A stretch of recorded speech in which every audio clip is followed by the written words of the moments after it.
ॐ पूर्णमदः पूर्णमिदं पूर्णात् पूर्णमुदच्यते पूर्णस्य पूर्णमादाय पूर्णमेवावशिष्यते।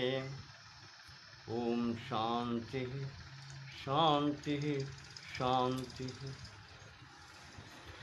यं ब्रह्मा वरुणेन्द्ररुद्रमरुतः स्तुवन्ति दिव्यैस्तवैः वेदैः साङ्गपदक्रमोपनिषदैर्गायन्ति यं सामगाः। ध्यानावस्थिततद्गतेन मनसा पश्यन्ति यं योगिनो यस्यान्तं न विदुः सुरासुरगणा। देवाय तस्मै नमः देवाय तस्मै नमः।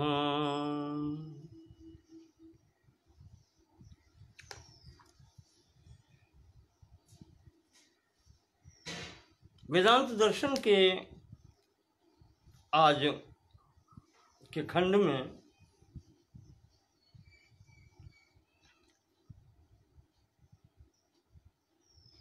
हम सदानंद योगेंद्र के निर्देश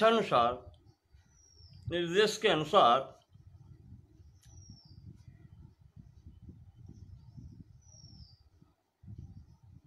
इस विषय पर विचार करेंगे कि जब तक ब्रह्म साक्षात्कार की साक्षात स्थिति प्राप्त न हो जाए तब तक हमें क्या करना चाहिए।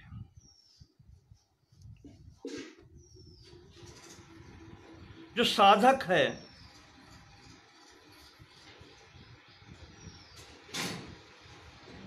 उसे क्या करना चाहिए।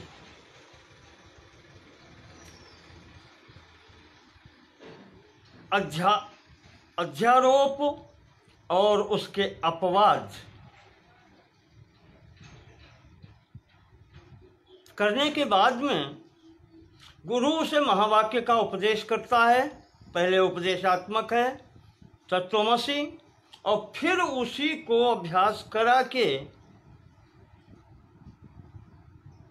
तत्पद और त्वम पद का शोधन करके ये दिखला करके कि तत्पद वो ब्रह्म के लिए है, शुद्ध चैतन्य के लिए, और त्वम पद जो तुम्हारे अंदर है, विशिष्ट चैतन्य जिसको कहते हैं, उसके लिए प्रयोग हुआ है। और स्थिति यह है कि तत् त्वम असि,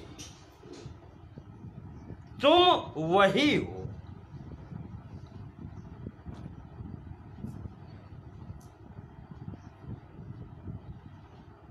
ये अध्यारोप अपवाद न्याय के अनुसार बताया गया है। सृष्टि और लय प्रपंच दोनों बतलाए गए इसमें, और दोनों हटा करके ये कहा गया कि वो शुद्ध चैतन्य वही तो तुम हो। इसके बाद में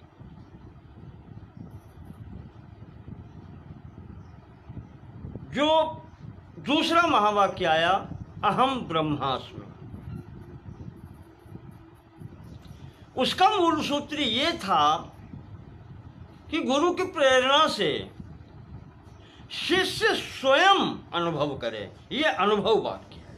महावाक्य अनुभव वाक्य है कि हाँ, वास्तविकता में मैं वही हूँ, मैं ब्रह्म हूँ। यहाँ तक स्थिति को पहुँचने के लिए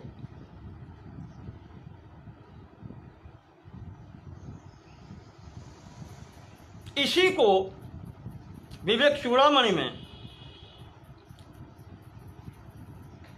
भगवान शंकराचार्य ने कहा है, स्वस्वरूपानुसंधानम और उसी को ब्रह्म साक्षात्कार भी कहते हैं। और जब आत्मानुसंधान से या ब्रह्म के साक्षात्कार से ये दूरी समाप्त हो जाती है, तब वो स्फुरित होता है अहम ब्रह्म अस्मि, मैं ही ब्रह्म हूँ।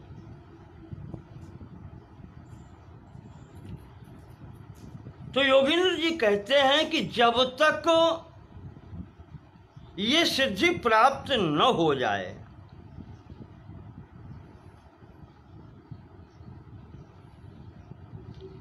तब तक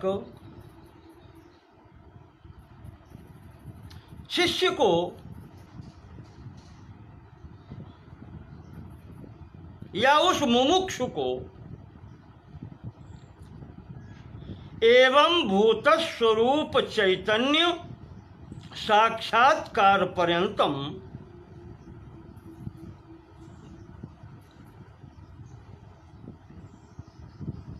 एवं भूत स्वरूप चैतन्य साक्षात्कार पर्यंतम श्रवण मनन निधिध्यासन समाधि अनुष्ठानस्यापेक्षितत्वात्तेऽपि प्रदर्श्यन्ते।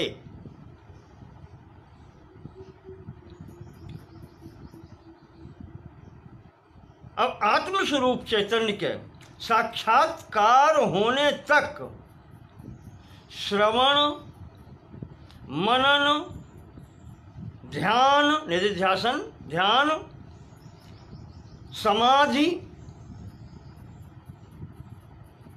और अनुष्ठान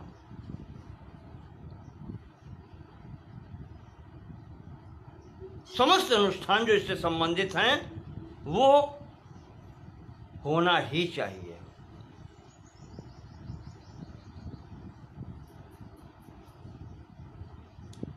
क्योंकि कहा गया है, आप ध्यान होगा गीता में भी आया है, संभवतः 16वें अध्याय में है, अंतिम श्लोक में,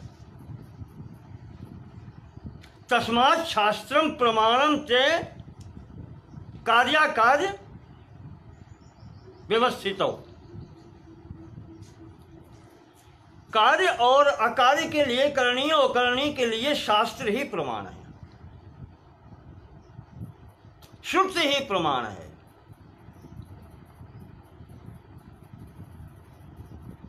श्रुति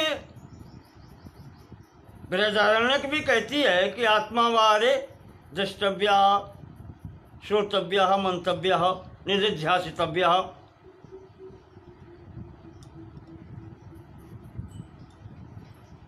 ये मार्ग बतलाए गए हैं। तो यहाँ पर योगेंद्र जी कहते हैं कि इसलिए इस श्रवण मनन निधिध्यासन समाधि और अनुष्ठान के विषय में कुछ कहना आवश्यक हो जाता है, तो वही कहते हैं। क्योंकि जो शास्त्र विधि का पालन नहीं करता है या शास्त्र विधि मुत्सृज्य वर्तते काम करता न स सिद्धि मवाप्नोति न सुखम न पराम गतिम, गीता कहती है। तो शास्त्र विधि का पालन होना चाहिए। और शास्त्र या श्रुति कहती है कि श्रवण मनन निधिध्यासन समाधि और अनुष्ठान जो आवश्यक हैं वो होने ही चाहिए।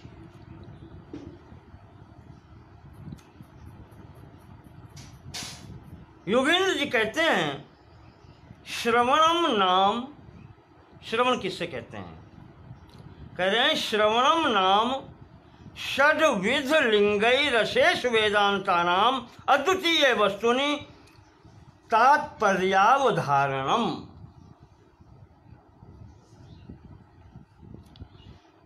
श्रवण कहते हैं जो वेदांत सूत्र या जिनको कहते हैं हम ब्रह्म सूत्र,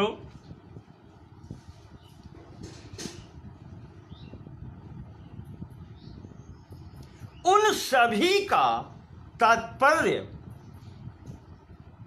पर ब्रह्म में या ब्रह्म में निर्धारण करना। अब वो कैसे होता है? सुनकर।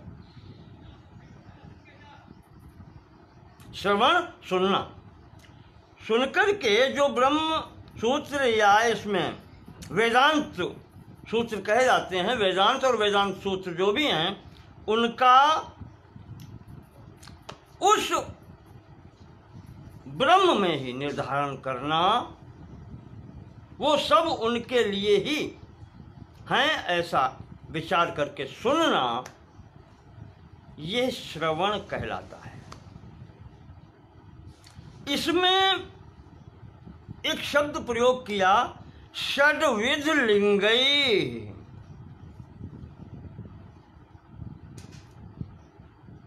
छह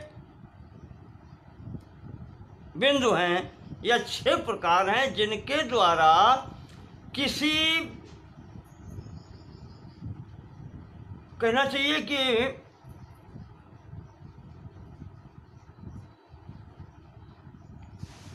पुस्तक का या उपदेश का तात्पर्य समझा जाता है या उदाहरण किया जाता है।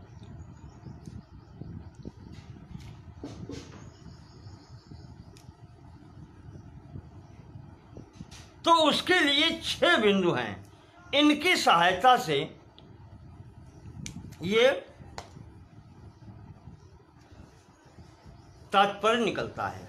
कोई बात हो, कोई शब्द हो, विशेषकर गुरु उपदेश या पुस्तक,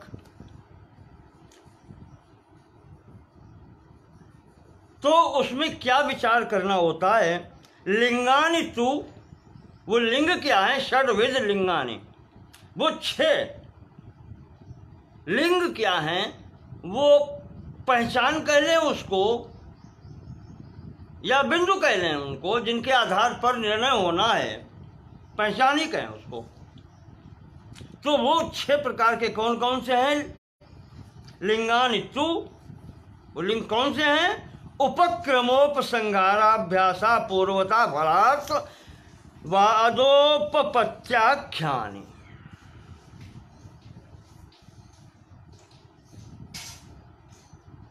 ये छह हैं। कौन कौन से। उपक्रमोपसंहारो अभ्यासो अपूर्वता फलम,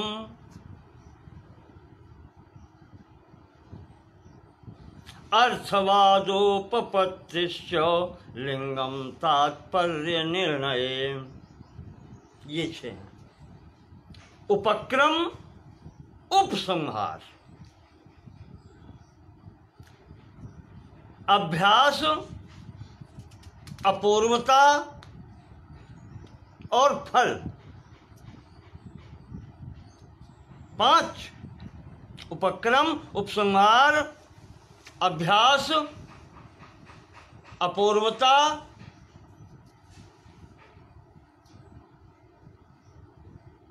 फलम, 7 हो रहे हैं।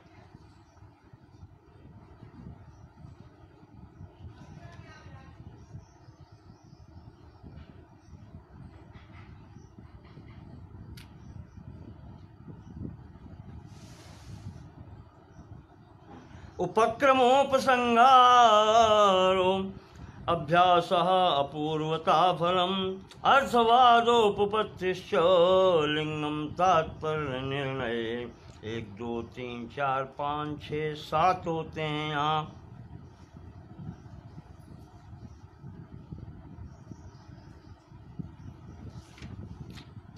तो यहाँ पर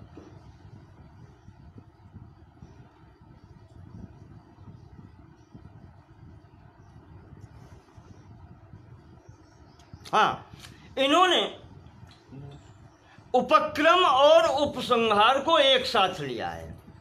उपक्रम उपसंहार, उपसंहार और उपक्रम को एक साथ लिया तब 6 हुए। उपक्रम उपसंहारो अभ्यासो पूर्वता फलम, अर्थवादोपपत्ति च लिंगम तात्पर्य निर्णय। तात्पर्य निर्णय के लिए, उपदेश का तात्पर्य के निर्णय के लिए, किसी वस्तु के विषय के तात्पर्य के निर्णय के लिए ये 6 बिंदु लिए गए हैं। पहला उपक्रम उपसंहार, दूसरा अभ्यास, तीसरा अपूर्वता, चौथा फल और पांचवा अर्थवाद और छठा उपपत्ति। इनके आधार पर निर्णय होता है। तो अब श्रवण के विषय में ये षड्लिंगानि आ गए हैं, तो इनके बारे में भी बताते हैं एक एक करके। योगिनी जी कहते हैं कि तत्र प्रकरण प्रतिपाद्यस्यार्थस्य, जो प्रकरण है उसके प्रतिपादन के लिए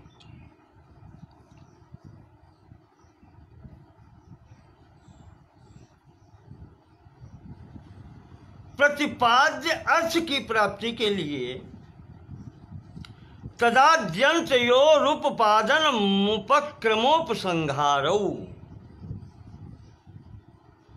उसके आदि में और अंत में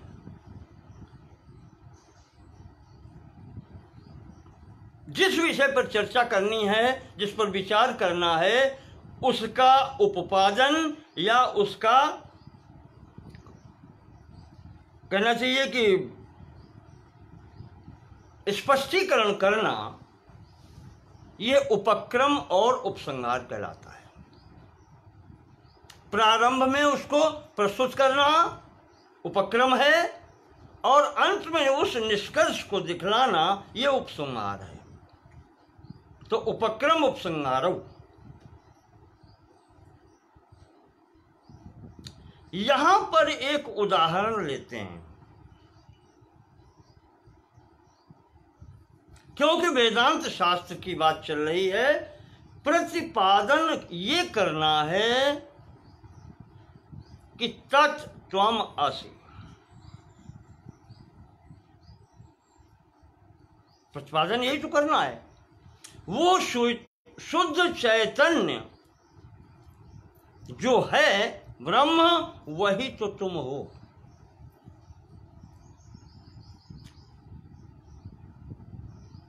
तो छांदोग्य उपनिषद के 6ठे अध्याय का देते हैं यहां पर, जिसमें 16 खंड हैं।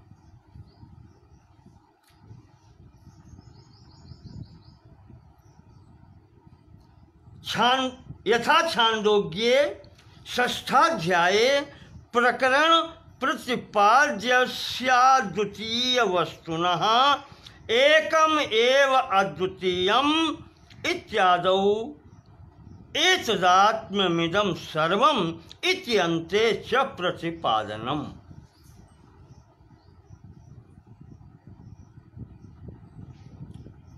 छांदोग्य उपनिषद के 6ठे अध्याय में प्रथम खंड में तो पिता पुत्र के संवाद का उल्लेख है।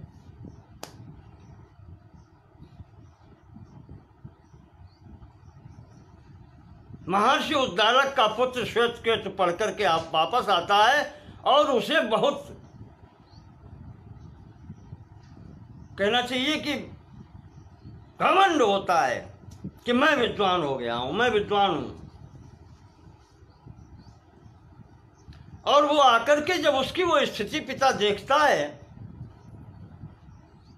तो वो कहता है कि पुत्र तुम विद्या लेके आए हो,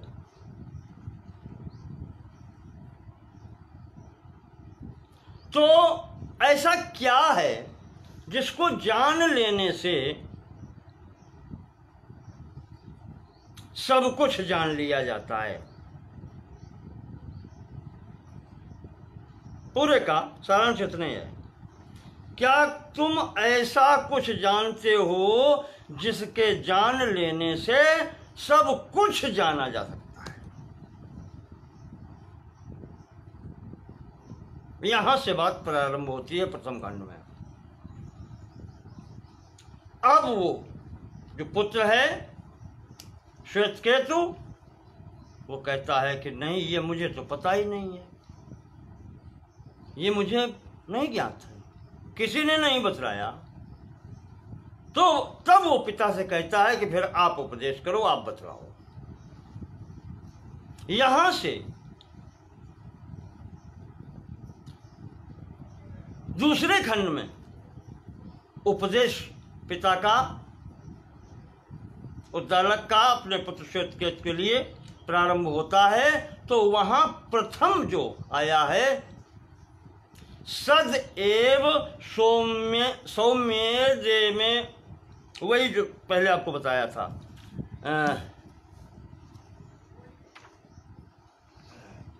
देखना पड़ेगा। सदैव सौम्येज मग्र आसीद एक मेवा द्वितीयम, यहां से शुरू हुआ कि सर्वप्रथम सत्य ही था।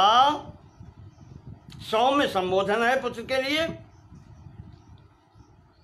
आसीद अग्र आसीद एकम एव अद्वितीयम, यहां से प्रारंभ होता है द्वितीय खंड से। तो किसके विषय में अब देखें, ये उपक्रम है। उपदेश प्रारंभ उस अद्वितीय एकमेव अद्वितीयम से होता है। कौन है उसके बारे में। और जब 16वें खंड में ये उपदेश पूर्ण होता है तो वहां पर अंतिम मंत्र आया है, स यथा तत्र नादाहेतै तदात्म्यमिदं सर्वं तत्सत्यम स आत्मा तत्त्वमसि श्वेतकेतो इति तद्धास्य विजज्ञाविति। अंतिम ये आता है। अब यहाँ एतद आत्म्यम इदम सर्वम, एकमेवा द्वितीयम से प्रारंभ होकर के और पूर्ण होता है एतद आत्ममिदम सर्वम। ये जो कुछ भी है ये सब आत्मस्वरूप ही है। एतम आत्म्यम इदम सर्वम, आत्म से ही है सब, आत्मस्वरूप ही है सब। और समाधान अंत में करते हैं तत्सत्यम स आत्मा तत्त्वमसि, यही तो बतलाना है। तो ये उपसंहार है। एकमेवा द्वितीयम प्रारंभ करके और अंत में कहते हैं एतद आत्ममिदं सर्वम, अद्वितीय है तो ये सब कुछ वही तो है। उपक्रम और उपसंहार एक ही स्थान पर आता है।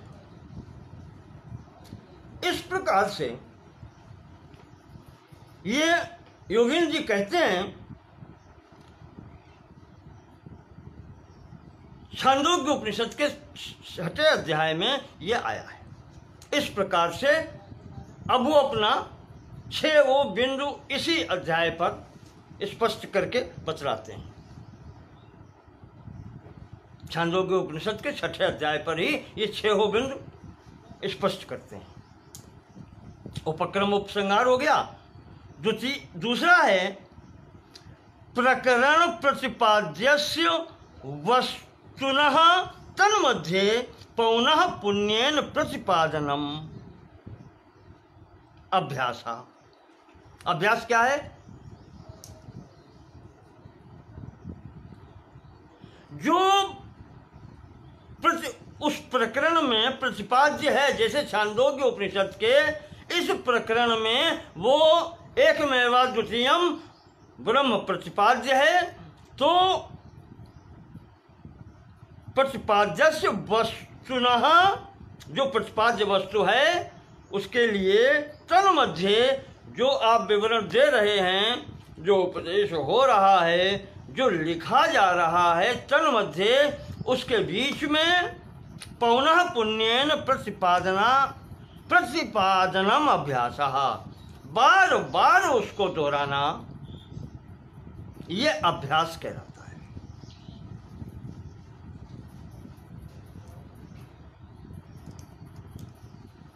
इसमें पुनर्वचन का दोष नहीं आता है। कहीं कहीं ये तर्क लोग देते हैं कि एक ही बात को बार बार कहने का, नहीं, यह शास्त्र ज्ञान के संबंध में है कि गुरु तब तक अभ्यास कराए जब तक शिष्य के समझ में ना आए। इसी को अभ्यास कहते हैं, ये दोष नहीं है। पुनः पुनः कहना ये दोष नहीं है। पौना पुण्यन प्रतिपादनम, बार बार उसी प्रकार से उसका प्रतिपादन करना, यही तो अभ्यास है।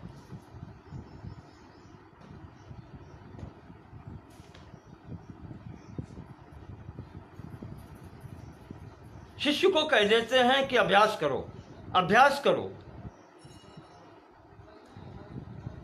गणित का विद्यार्थी रहा हूं इसलिए जानता हूं।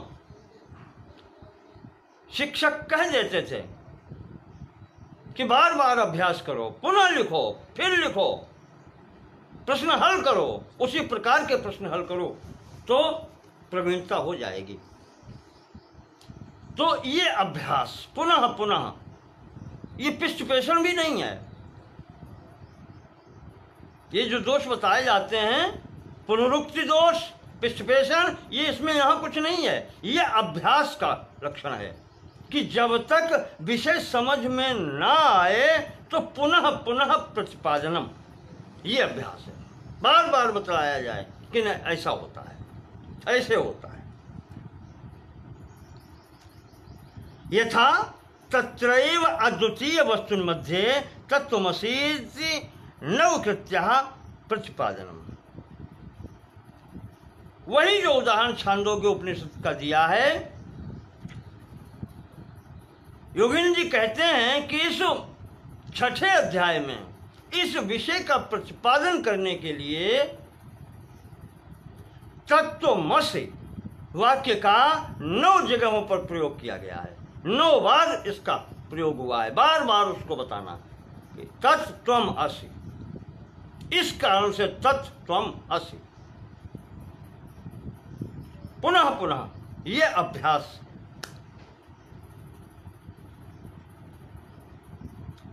तत्रैव अद्वितीय वस्तुनि मध्ये तत्त्वमसीति नवकृत्वः प्रतिपादनम।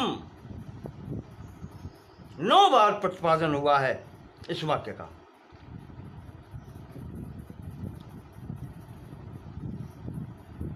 यह कहलाता है अभ्यास। आगे, प्रकरण प्रतिपाद्याद्वितीय वस्तुनः, जो प्रकरण में प्रतिपाद्य अद्वितीय वस्तु है, प्रमाणांतरा विषयीकरणम अपूर्वता,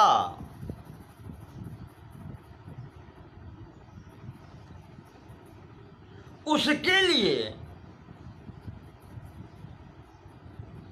कोई दूसरा प्रमाण न लगाना पड़े, न देना पड़े, यह उस प्रसंग की या उस व्याख्यान की अपूर्वता है।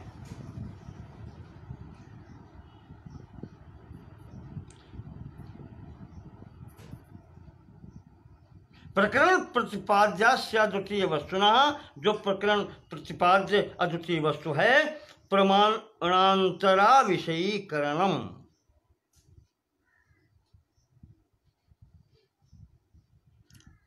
अन्य प्रमाण के द्वारा जिसका विषयीकरण न हो पाए,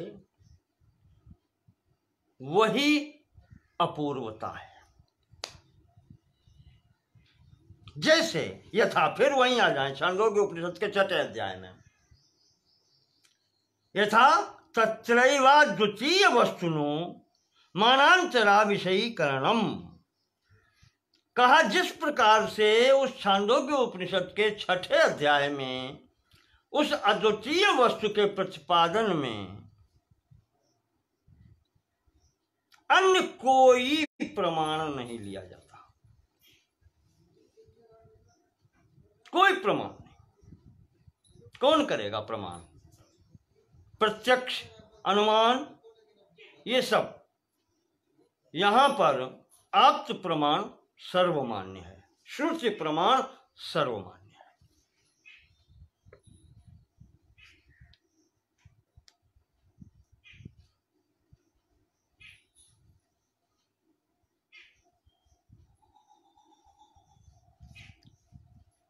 टीकाकार कहते हैं कि वेदांती हो चाहे मीमांसक हो, इनके अनुसार जो उपदेश होता है सामने होने वाले के लौकिक तो सब दिखलाई पड़ता है, इनके उपदेश में जो अलौकिकता होती है वही इनकी विशिष्टता है। और उसके लिए प्रमाण जो होते हैं अज्ञात ज्ञापकम शास्त्रम,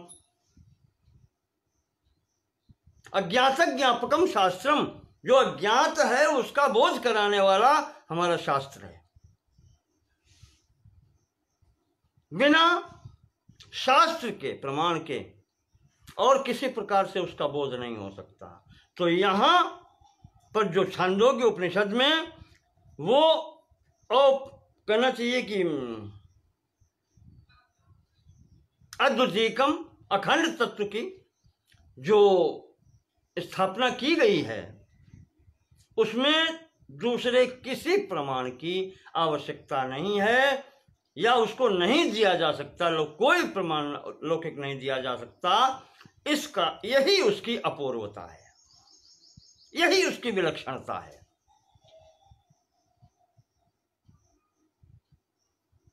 तो उपक्रम उपसंहार, दूसरा अभ्यास, तीसरा अपूर्वता, और फिर आता है फलम। फलम तो प्रकरण प्रतिपाद्यस्यात्मज्ञानस्य तदनुष्ठानस्य वा तत्र श्रूयमानं प्रयोजनम।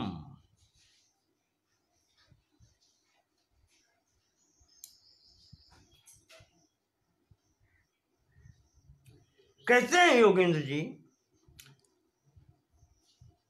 जो प्रकरण प्रतिपाद्य है, जिसका प्रकरण में प्रतिपादन किया गया है, उसके विषय में सुनना ही इसका फल है।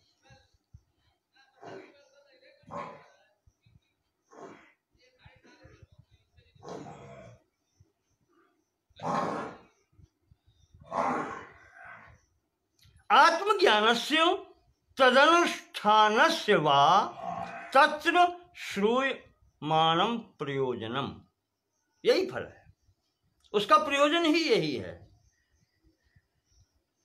कि आत्मज्ञान कैसे प्राप्त हो, अनुष्ठान कैसे हो, उसके लिए, आत्मज्ञान के लिए उसके विषय में सुनना ही इसका प्रयोजन है, वही फल है।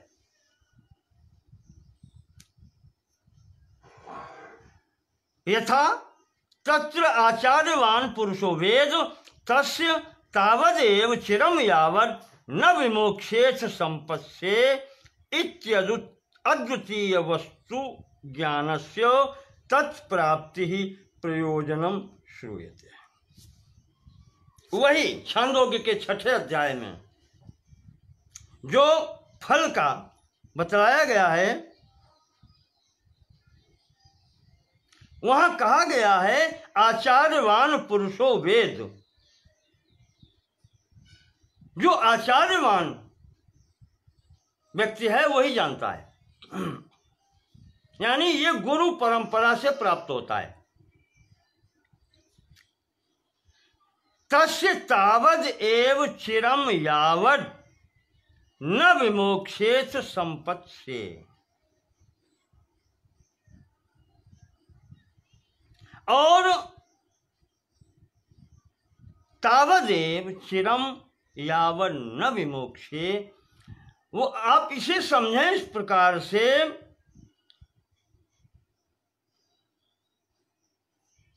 ये विलंब उतना ही है यावद न विमोक्षे अथ संपत्ति से, जब तक वो मुमुक्षु इस शरीर रूपी बंधन से भी मुक्त नहीं हो जाता। मोक्ष का मतलब क्या है? मोक्ष का अभिप्राय है सांसारिक कष्टों से छूट जाना।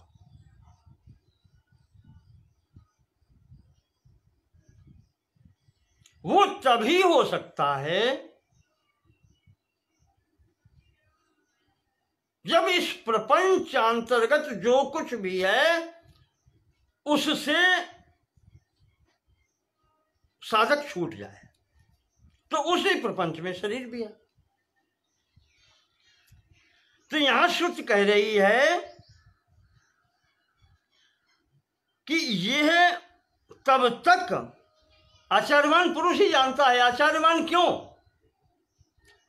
गुरु क्यों बताया गया है कि गुरु तब तक उपदेश करता है जब तक कि शिष्य को ज्ञान हो न जाए, मुक्त हो न जाए, तब तक वो उपदेश करता है।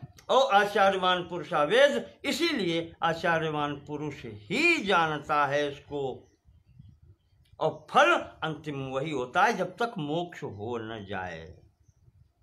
या मोक्ष कब होता है? यहां पर उस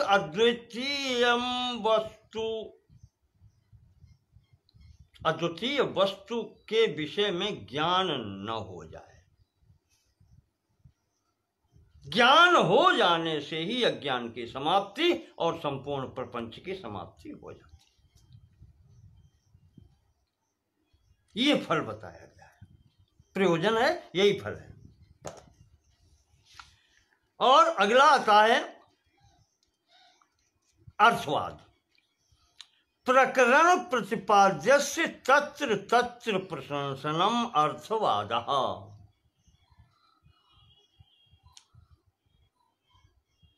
प्रकरण में जो प्रतिपाद्य विषय है बार बार उसकी प्रशंसा करना ही अर्थवाद है।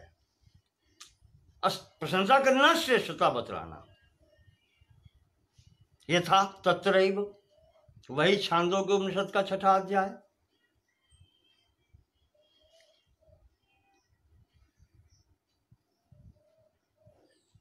तत्रैव उतत, यहां पर जो आता है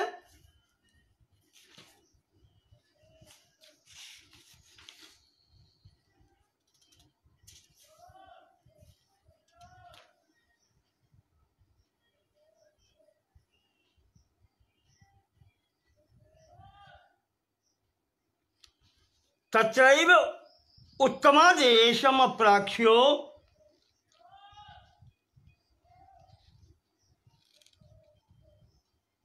येना श्रुतम श्रुतम भवन्त्य मतम मतम अविज्ञातम विज्ञातम। ये जो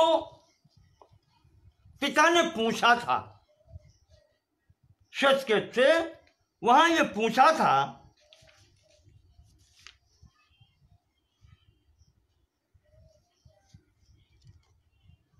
तम ह पितोवाच श्वेतकेतो यन्नु सौम्येदम महामना अनुचानमानी स्तब्धोस्युत तमादेशम अप्राक्षः। पिता ने कहा था कि जो तुम पढ़ के आए हो तो इतना घमंड तुझे किस पर है? महामना, ये मन की वृत्ति ऐसी कैसे हो गई? अनुचान मानी, अनुचान कहते हैं विद्वान को। अपने को इतना बड़ा विद्वान मान रहा है। स्तब्धो अस्य, मूर्ख है, अविनीत है, विनम्रता चली गई। विद्या ददाति विनयम, आपको सोच से पता होगा, नीत कहती है। यहां वही कह रहे हैं कि विनम्रता समाप्त हो गई। क्यों? ऐसा क्यों है? तुम्हें कुछ पता है क्या? ये ना श्रुतम श्रुतम भवत, वो वस्तु पता है जिसके विषय में सुन लेने से प्रत्येक वस्तु या सुन ली जाती है। अश्रुतम एवं श्रुतम भवति,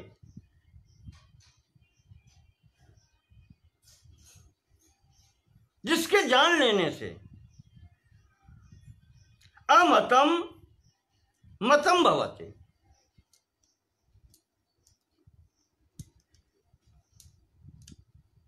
और अविज्ञातम विज्ञातम भवति। एक वस्तु के मनन से सब वस्तु मनन करने वाली हो जाती है, और अविज्ञात जो नहीं ज्ञात है वो भी ज्ञात हो जाता है एक वस्तु के ज्ञान से। उसके विषय में तुम्हें पता है कुछ? ये क्या है? अश्रुतम श्रुतम भवति, अविज्ञातम विज्ञातम भवति, अमतम मतम भवति। ये बार बार उसी वस्तु की प्रशंसा की गई है।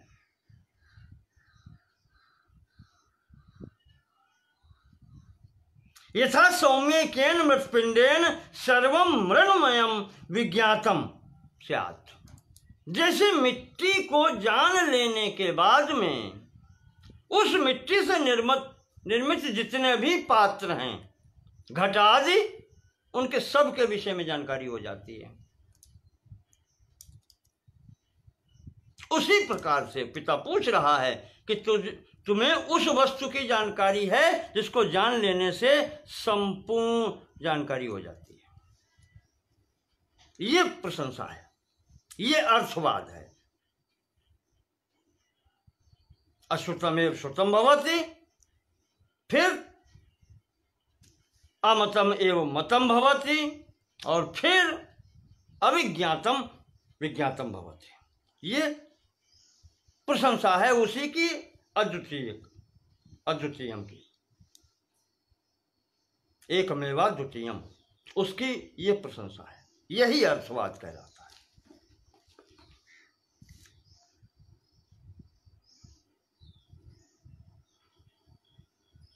अद्वितीय जो वस्तु है उसकी प्रशंसा की गई है इन शब्दों से, ये अर्थवाद है। अगला है प्रकरण प्रतिपाद्यार्थ साधने तत्र तत्र श्रूयमाणा युक्ति ही उपपत्ति।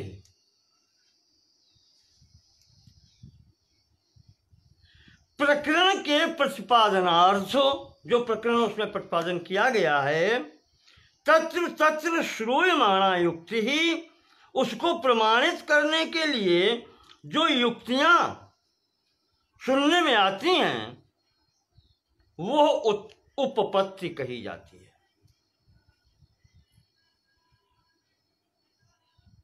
गणित के विद्यार्थी जानते हैं, जब कोई प्रमेय सिद्ध करनी होती है तो उसमें 2 3 4 क्रम होते हैं। ऐसे क्या दिया है, क्या सिद्ध करना है, फिर उसमें क्या कैसी रचना और करनी है, दिया होने के बाद में और रचना क्या करनी है, और रचना होने के बाद में उस रचना से एक बार पुनः कहते हैं कि अब इसमें क्या सिद्ध करना है, और तब उसके अंत में फिर उपपत्ति तर्क दे करके उसी को उपपत्ति देते हैं, और अंत में उपसंहार करते हैं। उपक्रम जो किया था कि हमको क्या सिद्ध करना है, वही उपसंहार जहाँ पर होता है। इस प्रकार से गणित की प्रमेय सिद्ध करने में भी इसी प्रकार से 6 बिंदु होते हैं।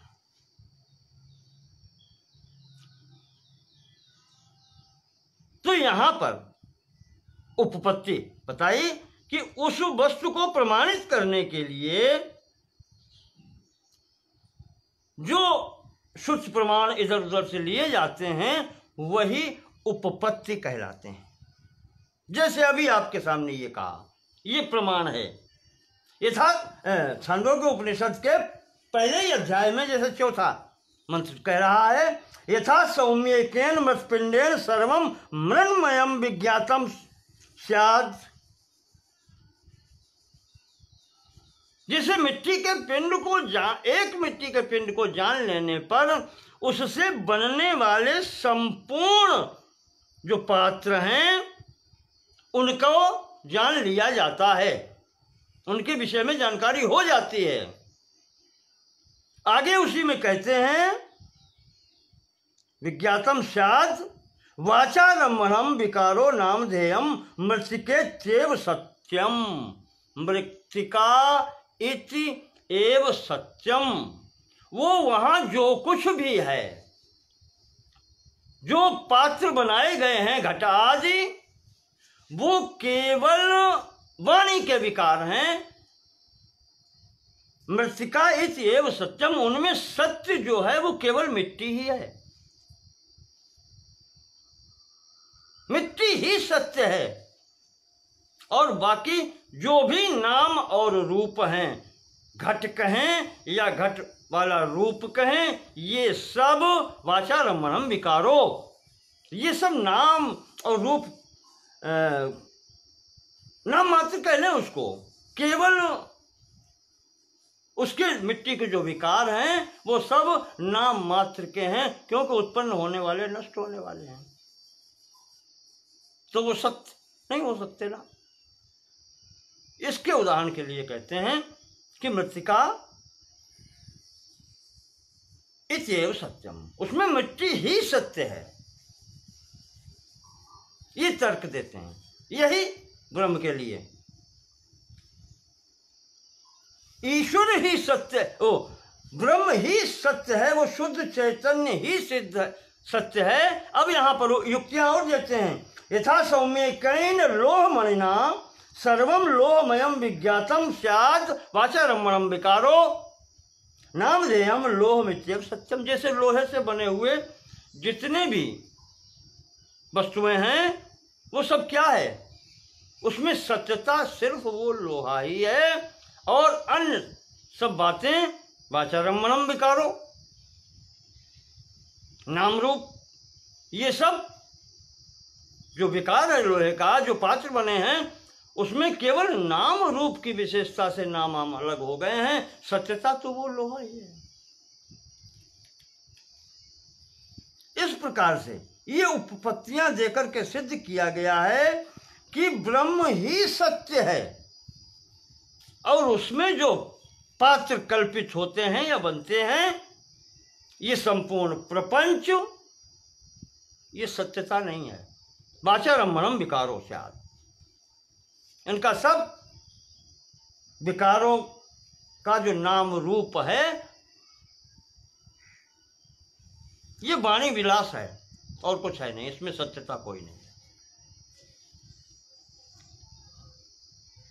तो इस प्रकार से यहाँ उपपत्ति बताई गई। ये उपपत्ति होती है किसी वस्तु को पुष्टि करने के लिए जो युक्तियां दी जाती हैं। अब फिर वहीं पर आ जाएं। ये सब 6 लिंग बताए, षड्लिंगानि श्रवण के अंतर्गत आए थे, और वहां पर श्रवण, मनन, निधिध्यासन और समाधि तथा अनुष्ठान, ये जो मार्ग बताया गया था, तो उसमें अब आगे मनन आता है। मनन क्या है? मननम तो श्रुतस्याद् द्वितीय वस्तुनो वेदांतानुगुण युक्ति भी अनवरत मनुचिंतनम। मनन कहते हैं जो जिस वस्तु का मनन हो रहा है उसका अनवरत चिंतन, चिंतन चलता ही रहे। मनन क्या है? श्रुतस्याद् द्वितीय वस्तुना, जो श्रुति में कही गई है अद्वितीय वस्तु, वेदांतानुगुण युक्ति भी, जो वेदांत में उसकी पुष्टि के लिए युक्तियां बताई गई हैं, उनके द्वारा अनवरत अनुचिंतनम, निरंतर चिंतन होता रहे, यही मनन कहलाता है। उस शुद्ध चैतन्य द्वितीय वस्तु को पुष्टि जिन शास्त्रीय वचनों से होती है, उनके साथ ही उसका निरंतर चिंतन, यही मनन कहलाता है।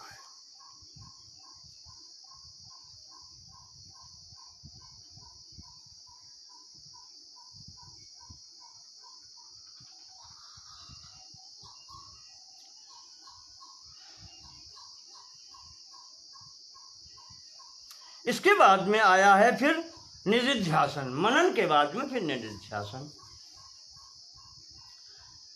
निधिध्यासन कहलाता है विजातीय देहादि प्रत्यय रहिता द्वितीय वस्तु सजातीय प्रत्यय प्रवाहो निधिध्यासनम। विद्यारण्य जी कहते हैं ताभ्याम निर्विचिकित्सेर्थे चेतसः स्थापितस्य यत् एकतानत्वमेतद्धि निधिध्यासनमुच्यते। श्रवण और मनन के द्वारा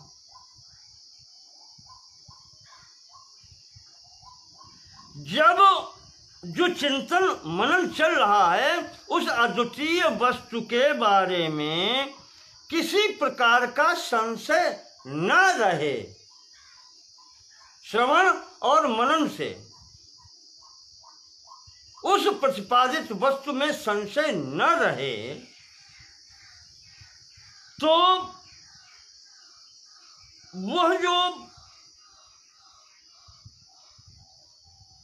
बिल्कुल तैल धारावत हो जाता है, यानी इतना विश्वास हो जाता है, उसी को कहते हैं ध्यान, जिसका ध्यान सदैव होता रहे।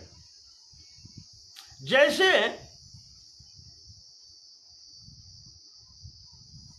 कूर्मी कछुआ, कछुई मादा उसकी, वो कहीं भी रहे उसका ध्यान सतत अपने बच्चों वो अंडों के में रहता है। कहते हैं कि उसके बच्चों की पुष्टि उसके ध्यान से ही होती है। तो जो सतत निरंतर उसमें बना रहे चिंतनशील, मनन अलग है, उसमें प्रक्रियाएं चल रही है, युक्तियां भी साथ में हैं। और निधिध्यासन में जब संशय समाप्त हो जाए और फिर वो निरंतर तैल धारावत चिंतन चलता रहे, वो कहलाता है ध्यान, और वही कहलाता है निधिध्यासन। निधिध्यासन का अर्थ है ध्यान। और जब ये समझ में आ जाता है श्रवण मनन से, तो वो स्थिति बनती है कि सर्वत्र उसी का दर्शन होता है। सुनिचैव स्वपाकेशा पंडिता समदर्शिना विद्या विनय संपन्ने ब्राह्मणे गव्यस्तनी सुनिचैव स्वपाकेश पंडिता समदर्शिना। ये निधिध्यासन का प्रभाव है। उसमें सब में जब ध्यान, उसी में ध्यान रहता है, तो वही हर जगह फिर दिखलाई पड़ता है। ये है निधिध्यासन।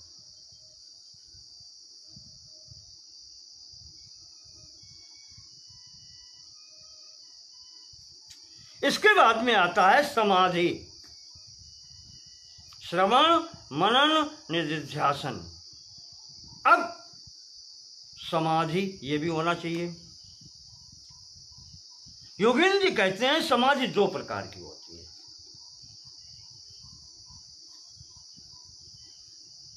है। एक कहलाती है सविकल्पक और एक कहलाती है निर्विकल्पक।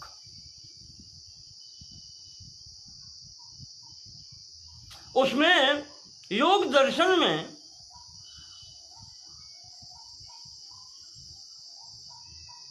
मेरी समझ में कई प्रकार के सविकल्पक, निर्विकल्पक और सबीज, निर्बीज, इस तरीके से करके कई प्रकार के विवरण आए हैं। पर यहाँ योगिन जी कह रहे हैं कि समाधि दो प्रकार की है, सविकल्पक और निर्विकल्पक। समाधि द्विविधा सविकल्पको निर्विकल्पकश्चेति।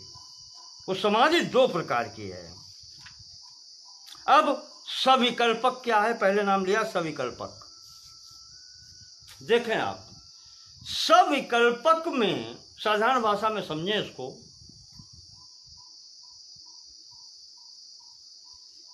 तीन चीजें होती हैं, जैसे न्याय शास्त्र में भी आया है। प्रमाता, प्रमेय और प्रमा, वहां आया है। प्रमेय वो जिसके बारे में कुछ जाना जा रहा है, प्रमाता वो जो जानना चाहता है, और प्रमा जो वो जो प्राप्त होता है वो है प्रमा, ज्ञान या बुद्धि, जो भी कहें उसको। ऐसे ही यहां पर न्याय शास्त्र के शब्द प्रयोग न करके वेदांत दर्शन में जो शब्द प्रयोग होते हैं,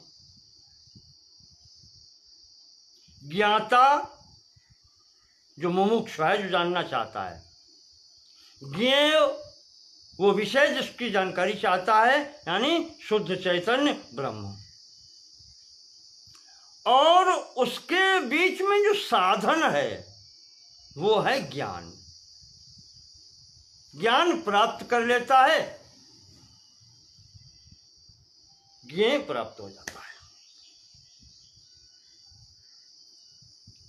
योगेंद्र जी कहते हैं, तत्र सविकल्प को नाम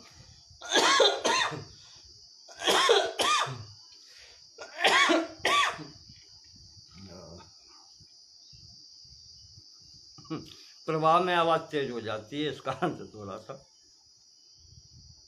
यहां सविकल्प को नाम ज्ञात्र ज्ञानादि विकल्प लयानुपेक्षया अद्वितीय वस्तुनि तदाकाराकारितायास चित्रवृत्ते रवस्थानम।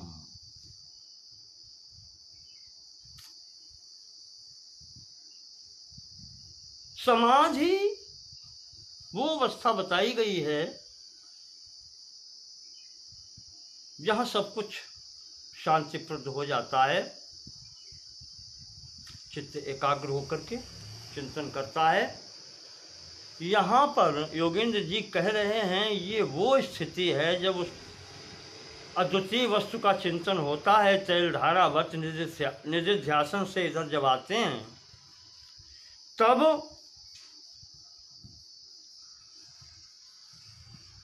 जब तक ज्ञाता यानी वो मुमुक्षु, ज्ञेय यानी वो ब्रह्म शुद्ध चैतन्य, और उसको जानने संबंधी तर्क और ज्ञान, ज्ञान जिसको कहें, इन तीनों की स्थिति का भान बना रहता है मुमुक्षु को कि मैं ज्ञाता हूँ, वो ब्रह्म है जिसको ज्ञात करना है या साक्षात्कार करना है, और ये साधन है ज्ञान।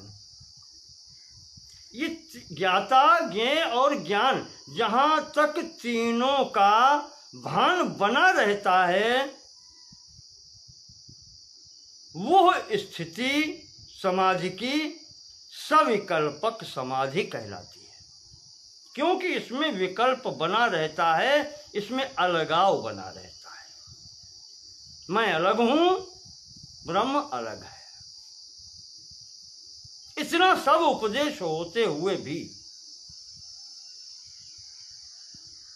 तत्वमसि के बाद में अहम ब्रह्मास्मि तक पहुंचने के बीच में ये कार्य सब होते हैं।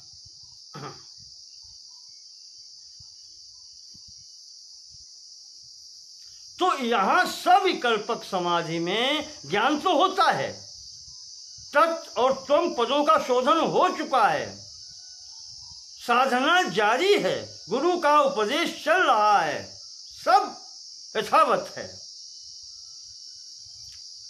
पर यहां जो स्थिति है उसमें ये त्रिपुटी में भेद है।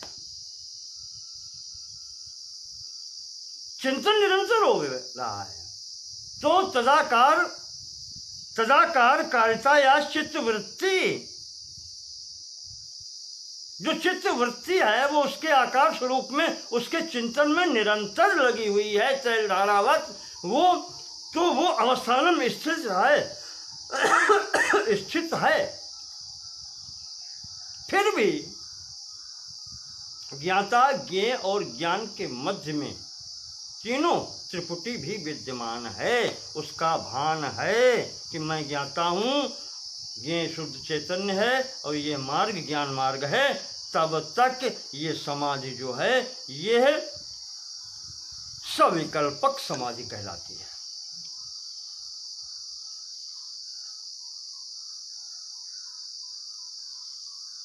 तदा मृणमय गजाज भाने पी मृद भान वद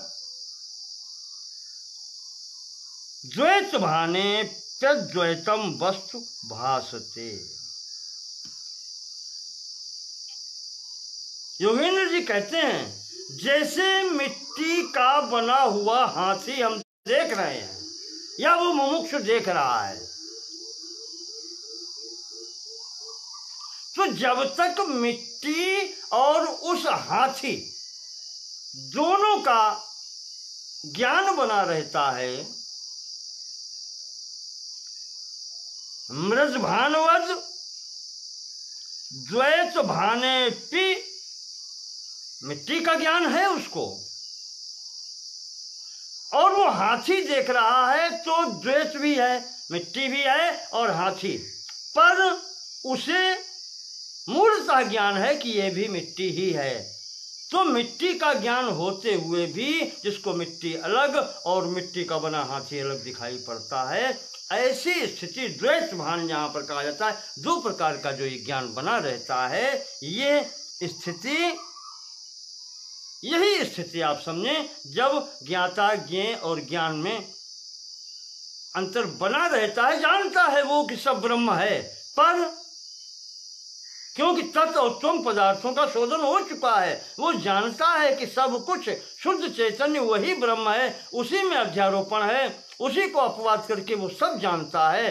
पर यहाँ पर ज्ञाता और ज्ञेय और ज्ञान का भेद अभी समाप्त नहीं हुआ है।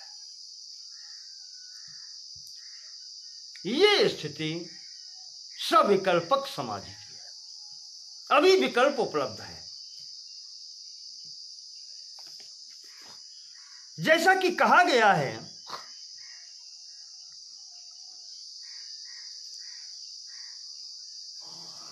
योगेंद्र जी लिखते हैं कि तदुक्तम, क्या कहा गया है, दृश्य स्वरूपम गगनोपमं परम, दृश्य स्वरूपम गगनोपमं परम, वो दृष्टि स्वरूप जो है, दृश्य स्वरूपम, दृश्य दृष्टा, वो जो दृष्टा के स्वरूप में है, गगनोपमं परम, वो बिल्कुल इस आकाश की भांति है। अब सर्वत्र विस्तार वाला यहाँ पर जो भौतिक उदाहरण में है वो आकाश ही दिखाई पड़ता है। सकृद विभातम त्यजमेकमक्षरम, सकृद विभातम चु अजम एक अक्षरम, वो कैसा है, सकृद विभातम, वो एक ही एक रूप में दिखाई पड़ता है। आकाश आप देखते हैं तो सर्वत्र टुकड़े टुकड़े में थोड़ा ही है, सकृत विभातम, एक जैसा ही एक रस दिखाई पड़ता है, एक ही है। तो अजम एकम अक्षरम, अजम अजन्मा भी है, उसका और छोड़ दिखाते ही, एकम एक ही है, अक्षरम अविनाशी है, अलेपकम सर्वगतम यदद्वयम, अलेपक, अलेपक का मतलब निर्लिप्त है, वो कहीं लिप्त नहीं है, आसक्त नहीं है, निर्लिप्त है वो। सर्वगतम, संपूर्ण स्थानों पर वो व्याप्त है, सब में है। यदद्वयम, तथा अद्वैत है, एक ही दिखाई पड़ता है। तदेव सततम,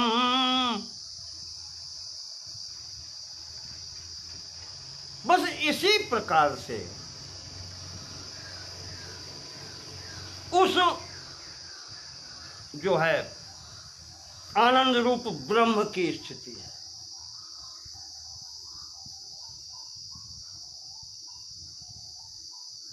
तदेव सततम विमुक्तमोमिति विमुक्तम ओम, बिल्कुल उसी स्थिति में मैं हूँ जहाँ से ये लिया गया है श्लोक, वहाँ का है। तो कहते हैं कि यह स्थिति जो है सविकल्प समाधि की है। अब देखो यहाँ पर आकाशवद है, उसके इतने इतने गुण हैं, ये सब विकल्प हैं और फिर वैसा ही मैं भी हूँ, ठीक है। तो इसमें अब विकल्प मौजूद हैं कि वो अजन्मा है, निराकार, निर्लेप है, इस तरीके से है, ये विकल्प हैं। और फिर है कि वही मैं हूँ, ये विकल्प है, ये सविकल्पक समाधि है। और जहाँ निर्विकल्प होता है वहाँ फिर ये होता ही नहीं है कि वो कौन है, मैं कौन हूँ, मैं ही सब कुछ हूँ। अहम ब्रह्मास्मि, बात खत्म वहीं से, दूसरा रह ही नहीं जाता।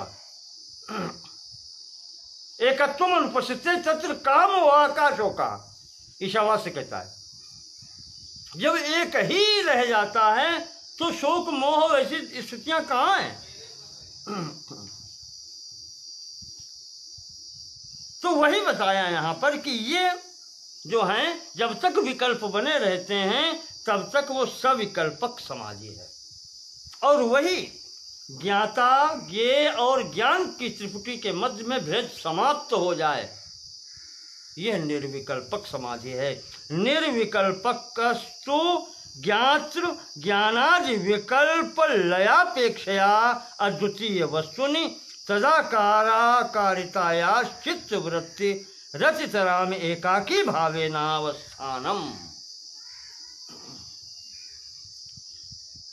जहां पर ज्ञाता ज्ञेय और ज्ञान की स्थिति पूर्ण रूपेण से सब समाहित हो जाए, उसी में रहे ही न जाए, लय हो जाए।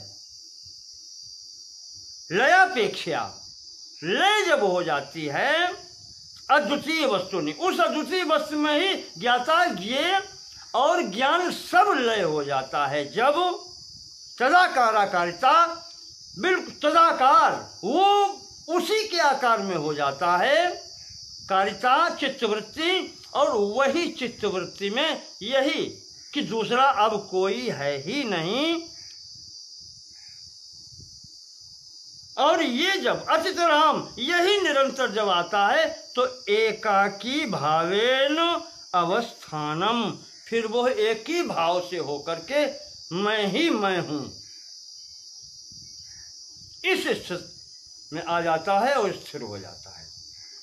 एकाकी भावेन अवस्थानम, वो स्थिति जब बनती है ये निर्विकल्पक समाधि है, जहां पर ज्ञाता ज्ञेय और ज्ञान का भी, इस त्रिपुटी का भी लय हो जाता है।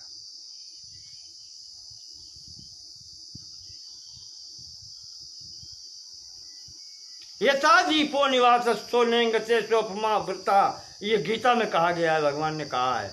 वो उस समय की स्थिति ये होती है जैसे निर्वात स्थान में दीपक जल रहा है, लो बिल्कुल सीधी जलती है, उसमें जरा भी कंपन नहीं है। ये अखंडाकार चित्तवृत्ति,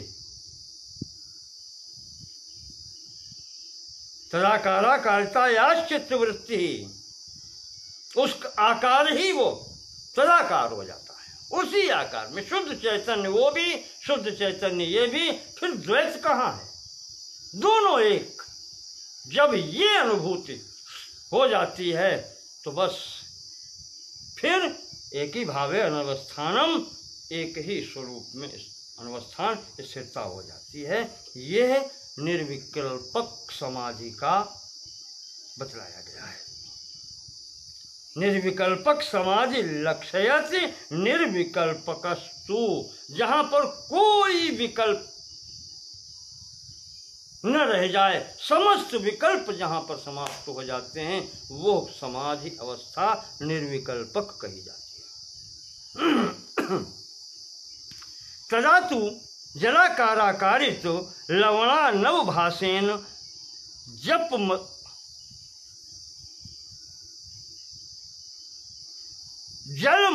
जलम अत्रावभासवद अद्वितीय वस्वाकाराकारित चित्त वृत्तिनावभासेना द्वितीय वस्तु मात्रम अपभासते।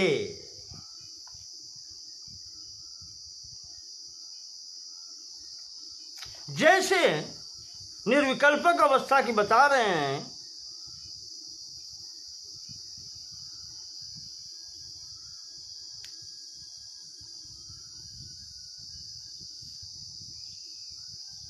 उदाहरण दे रहे हैं कि जैसे समुद्र में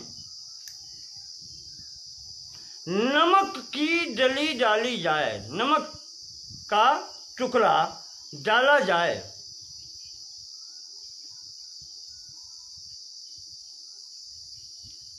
तो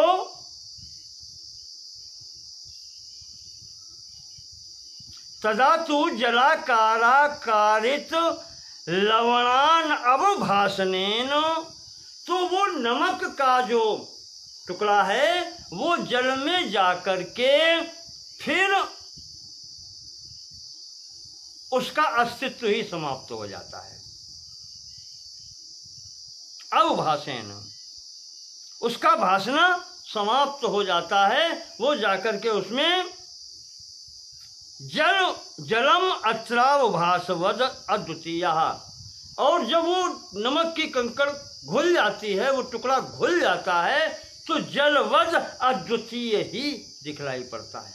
उस नमक की कंकड़ी की स्वतंत्रता समाप्त हो जाती है। ऐसे ही यहां पर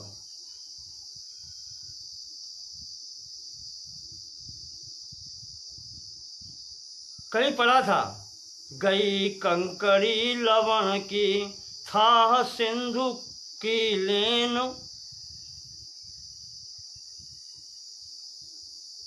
तो अब वो ध्यान नहीं है पूरा, अब वो वापस आकर के कैसे कहे कि था क्या है, समुद्र क्या है, वो तदाकारित हो गई। बस वही यहां पर है। जो मुमुक्षु है वो ब्रह्म की स्थिति में उसका ज्ञान प्राप्त करने के लिए, या उसकी था लेने जैसे जल का दिया है, यहां पर उसमें जब जाता है, जब ज्ञाता ज्ञान और ज्ञेय की त्रिपुटी का लय हो जाता है, तो बिल्कुल वही अवस्था होती है जैसे नमक का उस जलाशय के जल में घुल जाना, उस जल में घुल करके केवल जल मात्र ही रह जाना। इस प्रकार से वो अद्वितीय स्थिति बनती है, और वही बताया गया है कि निर्विकल्पक समाधि अवस्था है, जहां पर द्वैत भाव समाप्त हो जाए, समस्त विकल्प समाप्त हो जाए।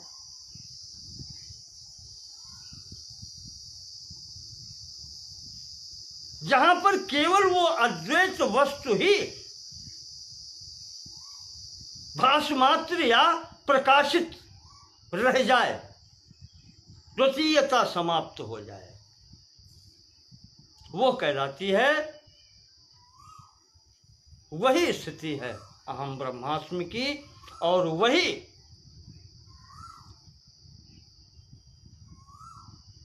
निर्विकल्पक समाधि की स्थिति है।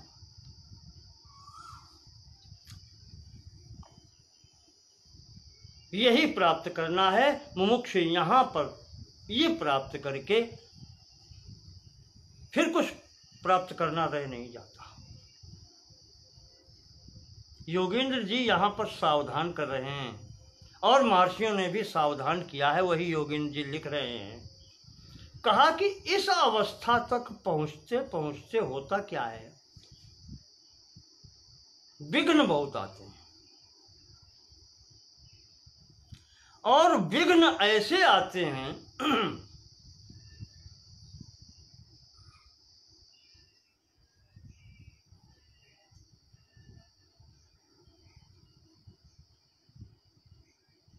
जैसे आप कहें सविकल्पक समाधि और निर्विकल्पक समाधि। जब वहां पर पहुंचते हैं तो ये कहते हैं कि अब सब शांति हो गई, कोई विकल्प नहीं रहा, मन बुद्धि अहंकार इनके सबके। और कहते हैं योगेंद्र जी कि यही स्थिति सुषुप्ति अवस्था में होती है। लोगों को भ्रम ये होता है, वहां तो मानसिक क्रांति से मन थक हार करके ये सब सो जाते हैं सुषुप्ति अवस्था के में।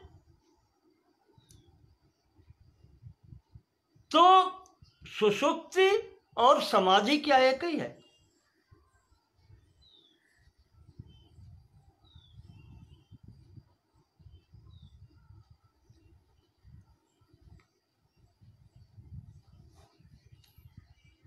ये शंका करते हैं कि क्या वो सुषुप्ति अवस्था या समाधि अवस्था एक ही जैसी है? कहते हैं नहीं।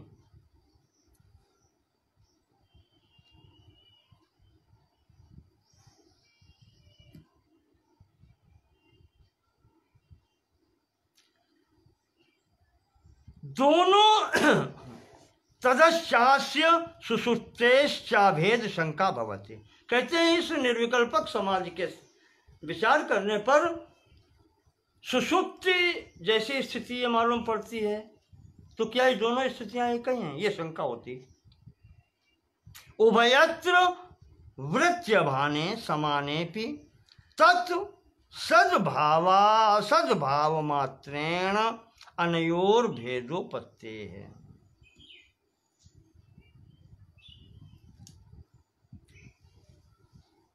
तर्क देते हैं कि उभयत्र वृत्ति भाने समाने पे, दोनों स्थानों पर जो वृत्ति है, जो तदाकार वृत्ति कही, जैसे यहां पर कही है, कहा वो वृत्ति दोनों चित्त की समान है। यहां पर वहां भी कुछ नहीं सोचना रह जाता, यहां पर भी कुछ सोचना नहीं रह जाता। समाने पे तत्व सद्भावा सद्भाव मात्रेण नवयोर भेदोपपत्ति। पर अंतर क्या होता है? योगेंद्र जी उसको अंतर भी स्पष्ट कर रहे हैं। कहते हैं अंतर इतना होता है कि वो जो समाधि निर्विकल्पक की स्थिति है वो सद्भाव,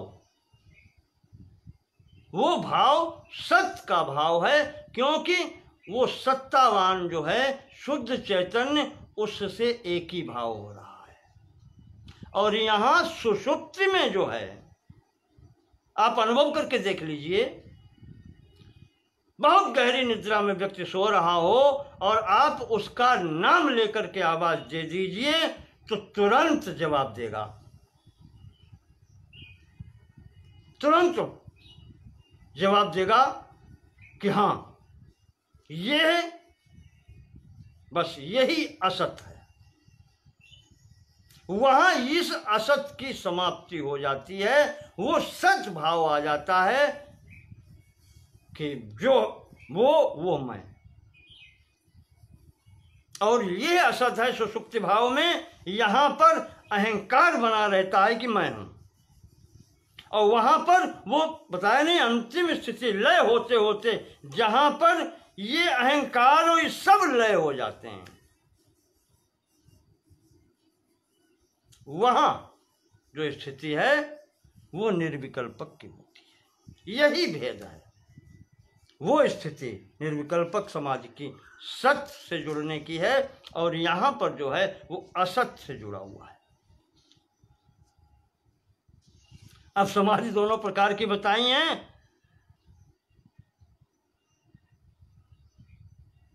तो हम सोचते हैं बस यहां पर स्थगित किया जाए, आगे अष्टांग योग की स्थिति बताएंगे कि समाधि कैसे होती है, और जो अष्टांग योग बताया गया है, यम नियम आसन प्राणायाम प्रत्याहार धारणा ध्यान समाधि, इन सब का विवरण देंगे और इसके संबंध में फिर आगे बात करेंगे। इसलिए हम इसको आज यहीं पर स्थगित करते हैं और विचार ये करते हैं कि यह प्रकरण कल पूर्ण हो जाना चाहिए 15वें खंड में वेदांत सार का। देखते हैं ईश्वर की इच्छा, नहीं तो परसों होगा। फिर वैसे अनुमान है कि कल पूर्ण हो जाएगा।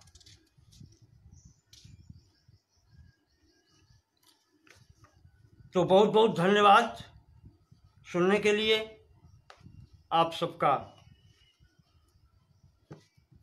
सहयोग जो प्राप्त हुआ है, जो मुझे कुछ कहने की प्रेरणा मिलती है, वो सब आप सबके सहयोग से ही है। इस कारण से आप सबके आभार निवेदन करते हुए अब यहीं पर हम इसको स्थगित करते हैं। शेष बातें कल होंगी।